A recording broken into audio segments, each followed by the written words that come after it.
Δεν το είδες. Μπορεί να το έκανε με το χέρι. Δεν σημαίνει ότι έπεσε και ακούμπησε το χέρι. Από τόσο μακριά μόνο.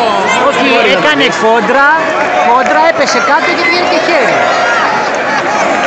Γιατί το χέρι του και το χέρι του κιόλας. Ναι.